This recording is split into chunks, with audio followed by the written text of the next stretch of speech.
वो आदमी आता है कनपट्टी पे रिवाल्वर रख के गोली मार देता है। लोकतंत्र के इतिहास में किसी देश में इस तरह से कभी मर्डर नहीं हुआ पुलिस की अभिरक्षा में। या जब अपराध का पराकाष्ठा होती है तो कुछ फैसले आसमान से होते हैं। पुलिस के घेरे में अगर हत्या होती है किसी गुंडे की भी, तो ये लॉ एंड ऑर्डर के ऊपर एक बहुत बड़ा सवाल खड़ा कर रहा है। तो हमला तो खैर पुलिस अभिरक्षा में उमेश पाल के ऊपर भी हुआ था, इनके ऊपर भी हमला हुआ। कस्टडी में लोगों की हत्या हो गई तो फिर हमें ये पूछना चाहिए कि आरोपी जाए कहां? क्या अतीक अहमद कोई राज विपक्ष का खोलने वाला था समाजवादी पार्टी का? कानून का राज नहीं रहेगा तो घटना किसी के साथ हो सकती है। अतीक अहमद और अंसारी जैसे लोग फलते फूलते हैं, राजनीतिक संरक्षण इनको मिलता है और वही लोग आज इनका राजनीतिक बचाव करने भी आ रहे हैं। माफिया अतीक अहमद और अशरफ की हत्या के बाद आम लोगों से लेकर पत्रकारों तक का धड़ा दो हिस्सों में बंट गया है।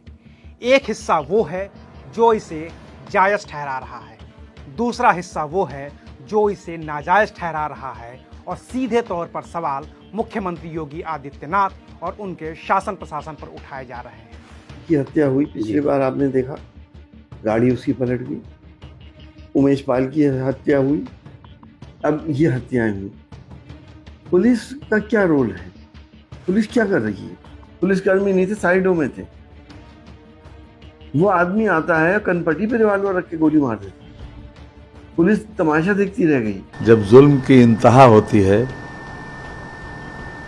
या जब अपराध का पराकाष्ठा होती है तो कुछ फैसले आसमान से होते हैं और मैं समझता हूँ कि ये कुदरत का फैसला है और इसमें किसी भी कमेंट की आवश्यकता ही नहीं है।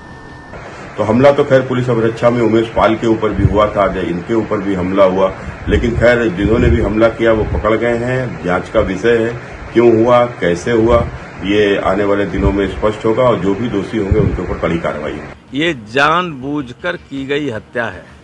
लोकतंत्र के इतिहास में किसी देश में इस तरह से कभी मर्डर नहीं हुआ पुलिस की अभिरक्षा में। 5 बार का एमएलए, 1 बार का एमपी और भाई भी 2 बार का एमएलए, उनको पुलिस की अभिरक्षा में मार दिया जाए, ये क्या है? अतीक अहमद और अंसारी जैसे लोग फलते फूलते हैं, राजनीतिक संरक्षण इनको मिलता है और वही लोग आज इनका राजनीतिक बचाव करने भी आ रहे हैं। एक भगौड़े को, एक अपराधी को, एक हत्यारे को बचाने के लिए विपक्ष एकजुट क्यों हो रहा है? यह सवाल विपक्ष की मानसिकता पर खड़ा करता है कि क्या तुष्टीकरण विपक्ष को इतना नीचे गिरा देता है कि वो अपराधियों के बचाव में भी आगे उतर कर आते हैं। तो आखिर योगी आदित्यनाथ के शासन प्रशासन पर सवाल उठाने वाले लोग कौन हैं और क्यों मुख्यमंत्री योगी आदित्यनाथ के शासन प्रशासन पर ये सवाल उठाने जायज हैं?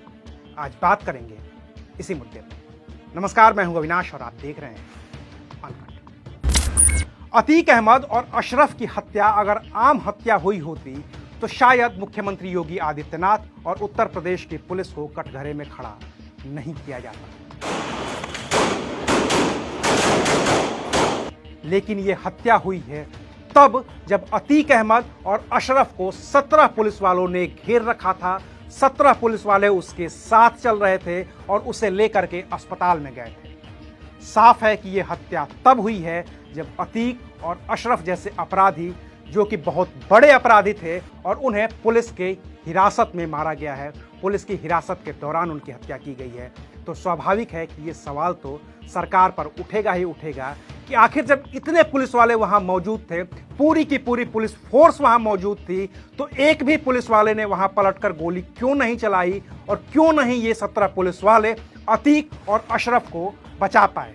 ये सवाल इसलिए है क्योंकि अतीक अहमद को साबरमती जेल से, गुजरात से लेकर के नैनी जेल लाया गया था और इस दौरान काफ़ी सुरक्षा व्यवस्था चाक चौबंदी, चौप्पे चप्पे पर पुलिस थी, मीडिया की गाड़ियां थी और उस दौरान अतीक अहमद को कुछ नहीं हुआ। अशरफ के साथ भी यही हुआ। उसे बरेली की जेल से निकाल करके नैनी जेल लाया गया था। उस दौरान भी पुलिस की गाड़ियों का काफिला मौजूद था। उस दौरान भी अशरफ पर कुछ नहीं हुआ। लेकिन जब अतीक और अशरफ को मेडिकल के लिए ले जाया जा रहा था, पुलिस वाले उसके साथ मौजूद थे, दोनों के हाथ में हथकड़ियां थी, पुलिस वाले वहां पे तमाम मौजूद थे। इसके बावजूद 3 शूटर आते हैं, ताबड़तोड़ गोलियां चलाते हैं, पॉइंट ब्लैंक रेंज पर गोलियां चलाते हैं, तो सवाल उठने स्वाभाविक है।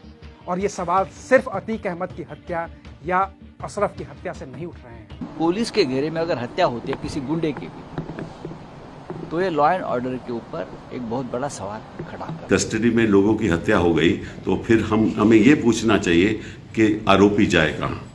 पुलिस में सुरक्षित नहीं है, बाहर सुरक्षित नहीं है, कोर्ट सुरक्षित रख नहीं सकती, तो फिर जाए कहाँ वो। यूपी में जो है जो कुछ हो रहा है देश देख रहा है, देश देख रहा है।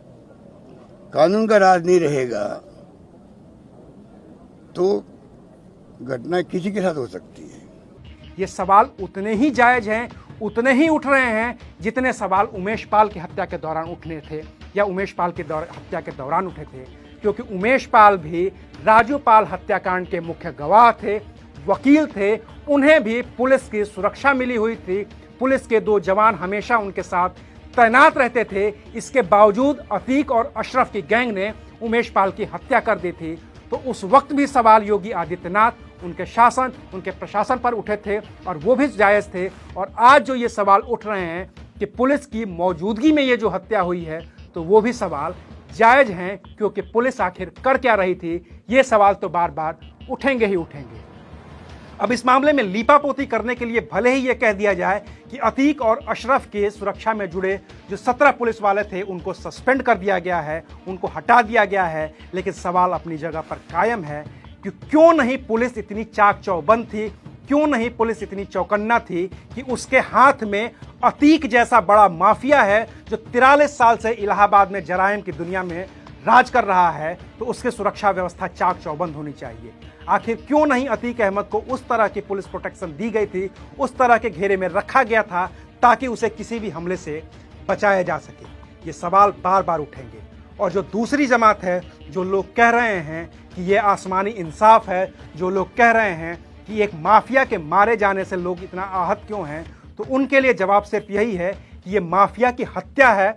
ये ठीक बात है कि हत्या हुई है, लेकिन ये भी उतने ही सवाल उठा रही है, क्योंकि ये हत्या तब हुई है जब वो अपराधी, जब वो माफिया, जब वो हत्यारा एक पुलिस प्रशासन की कस्टडी में था। 17 पुलिस वाले उसे घेर कर खड़े थे, उसके साथ चल रहे थे। तो ये सवाल उठेंगे ही उठेंगे और इसका जवाब मुख्यमंत्री योगी आदित्यनाथ को, शासन को, प्रशासन को, पुलिस को देना ही देना होगा। असद एनकाउंटर पे आखिर क्यों नहीं सवाल उठे? असद एनकाउंटर पे इसलिए सवाल नहीं उठे क्योंकि पुलिस ने ये जो दावा किया है, जो कहा है कि ये एनकाउंटर सही था और असद ने गोली चलाई थी, आत्मरक्षा में पुलिस वालों ने गोली चलाई, तो उस एनकाउंटर पे उतने सवाल नहीं उठेंगे। वो फरार अपराधी था जिस पे 5 लाख का इनाम घोषित था, उसके एनकाउंटर पर कोई सवाल नहीं है। लेकिन अतीक की हत्या पर सवाल उठेंगे ही उठेंगे, क्योंकि उसकी हत्या पुलिस की मौजूदगी में हुई है, दिन दहाड़े हुई है, भरे चौराहे हुई है। और ये हत्या उस हत्या की याद दिलाती है जिस हत्या की बदौलत अतीक अहमद ने इलाहाबाद में या प्रयागराज में अपना खौफ कायम किया था। वो हत्या थी 1989 में हुई चांद बाबा की हत्या, जो चांद बाबा इलाहाबाद पश्चिमी से अतीक अहमद के खिलाफ चुनाव लड़ा था, खुद भी माफिया था, लेकिन अतीक अहमद और उसकी गैंग ने सरेआम भरे चौराहे चांद बाबा की हत्या कर दी थी और उसके बाद ही जराइम की दुनिया में अपना बड़ा नाम कायम किया था। और अब अतीक अहमद को भी उसी तरीके से भरे चौराहे सरेराह हत्या की गई है, लेकिन इस पर सवाल उठ रहे हैं क्योंकि अतीक अहमद तब उत्तर प्रदेश की पुलिस की कस्टडी में था। तो आज के लिए बस इतना ही, फिर मिलेंगे नई खबर के साथ। देखते रहिए